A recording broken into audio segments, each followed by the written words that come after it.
Every founder dreams of building a product that will change the world, but the harsh reality is that even the most innovative products often fail. Why? Because they never reach the right people in the right way. A brilliant idea without a path to adoption is simply potential wasted. This is where go to market planning comes in. GTM planning is the bridge between innovation and impact. It is the comprehensive strategy that guides how you reach customers, how you convince them of your value, and how you retain them profitably over time. A well executed GTM plan transforms a product from a concept into a business. It unites the efforts of product, marketing, sales, and leadership into one cohesive direction. And most importantly, it gives founders and teams the confidence that they aren't just building something useful, they are building something people will actually buy and use. There are three core reasons why GTM planning is critical. The first is the product reality check. History is filled with examples of great ideas that failed simply because they lacked a go to market plan. Innovation on its own is never enough. Products succeed not just because they are superior, but because they are delivered to the right audience with the right message at the right time. The second is strategic alignment. GTM ensures that product, marketing, and sales teams don't operate in silos, but instead rally around a single acquisition strategy. This alignment eliminates wasted effort and ensures that every part of the company is working toward the same goal: winning and retaining customers. The third is investor confidence. Investors don't just fund good products, they fund predictable systems of growth.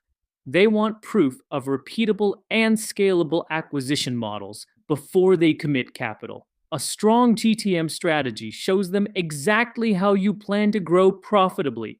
At its heart, GTM is the playbook for how you reach, win, and retain customers. Without it, you're leaving growth up to chance. Every successful GTM strategy is built on five interconnected components. The first is the target market. You must define your ideal customer profile with precision, demographics, pain points, and buying behaviors. Vague definitions like small businesses or tech users aren't enough. The sharper your ICP, the sharper your GTM execution. The second is the value proposition. This is the answer to the question, why should customers care? You need to articulate not just what your product does, but the unique benefits it delivers, and why those benefits are better than alternatives. The third is distribution channels. These are the pathways you use to reach customers, whether that's paid advertising, partnerships, community building, or content marketing. Each channel has strengths and trade offs. The goal is to find the ones that align best with your audience. The fourth is sales motion. How will you convert interest into revenue? Some companies rely on product led growth, letting the product itself drive adoption. Others use sales led growth, with teams actively closing deals. Many use hybrids that blend both approaches. The fifth is success metrics. You cannot improve what you do not measure. GTM success is tracked through metrics like customer acquisition cost, CAC, lifetime value, LTV, conversion rates, time to value, and retention rates. When these components work in harmony, they create a cohesive system for acquiring and keeping customers. It's important to distinguish between a marketing plan and a GTM strategy. A marketing plan typically focuses on awareness and lead generation. It's about campaigns, ads, and content designed to draw attention. While important, this is only one piece of the growth puzzle. A GTM strategy, on the other hand, is comprehensive. It covers awareness, acquisition, and retention. It ensures product readiness, sets pricing, defines distribution, and aligns messaging across the company. It goes beyond promotion to include sales processes, customer success strategies, and cross functional execution. The key insight is this: GTM is not just the responsibility of marketing, it is cross functional by design. It involves leadership, product, marketing, sales, and customer success working as one. Without this holistic approach, even the best campaigns will fall flat. A GTM strategy unfolds in three stages. The first is pre launch. Here you build market awareness and anticipation. You validate your messaging, establish partnerships, and create an early adopter community. The goal is to ensure that when you launch, you already have people waiting. The second stage is launch. This is where you drive initial adoption and measure traction. A successful launch is a coordinated campaign across multiple channels simultaneously. Everything from product availability to marketing campaigns to sales outreach. Fires in sync. The third stage is post launch. Here, the focus shifts to optimization and scale. You double down on the channels that perform best, refine messaging, and iterate based on real customer data and feedback. Post launch is about moving from early traction to sustainable growth. The critical reminder is that GTM is not a one time event, it is an ongoing process of optimization.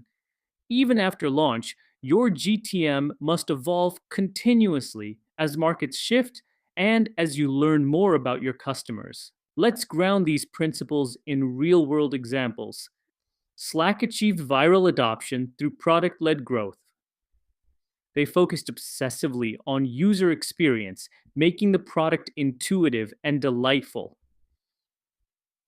Instead of traditional sales, their GTM relied on the product itself to spread organically within teams and organizations. Zoom built its GTM strategy on superior quality and a freemium model. Their focus on reliability and ease of use created powerful word of mouth growth. By removing barriers to entry, they scaled rapidly, fueled by organic referrals. Airbnb began with a narrow niche, providing accommodations for events when hotels were full. Once validated, they systematically expanded into the broader global travel market. Their GTM was focused, disciplined, and iterative. These stories highlight the essence of GTM: clarity about your target market, a compelling value proposition, disciplined execution, and continuous evolution. Go to market planning is one of the most important skills a founder can master.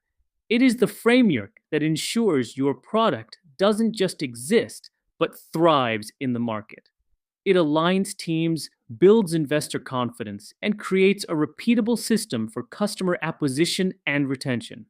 The core components: target market, value proposition, distribution channels, sales motion, and success metrics work together to form a holistic growth engine.